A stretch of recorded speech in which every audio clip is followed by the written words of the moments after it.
Fox 40 News at 6 starts now. Right now, we continue to follow developing news out of Natomas. That's where deputies shot and killed a man they say took part in a carjacking in Elk Grove days before.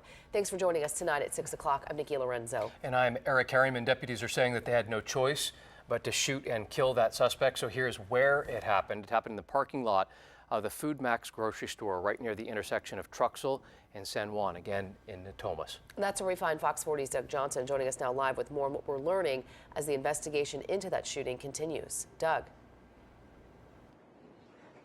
Well, Nikki, this shooting happened about noon, just before noon, in fact. And if you take a look behind me, you can see there are still police detectives out here processing the scene, taking photographs of the area and just making sure that they collect all the evidence in this crime. Now, even though these were sheriff deputies, county sheriff deputies involved in this shooting, it is the city's police department which is going to be leading this investigation.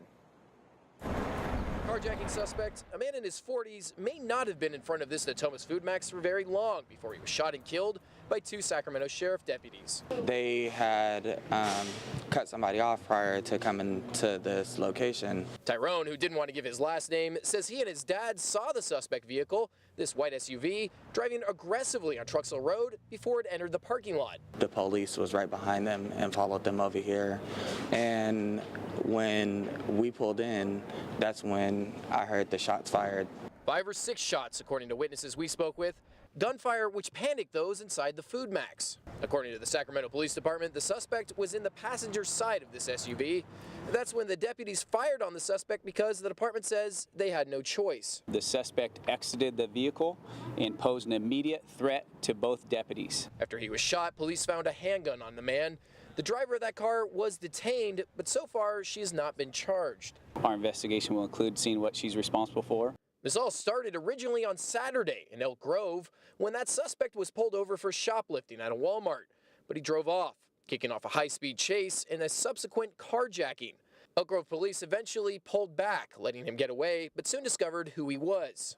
They enlisted the assistance of the Sacramento County Sheriff's Department in attempting to locate him. Sacramento Sheriff deputies spotted him yesterday, eventually following him here.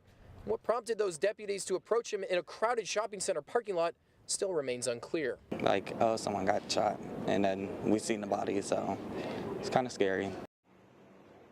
And back out here live, a lot of these cars that you're looking at in this parking lot actually belong to employees and customers who were inside the Food Max at the time of the shooting. And unfortunately, they cannot retrieve their cars because this is now an active crime scene. We're also told by the Sacramento County Sheriff's Department that that suspect had a long, extensive criminal past. Reporting live from Natomas tonight, Doug Johnson, Fox 40 News. My wife's calling me every day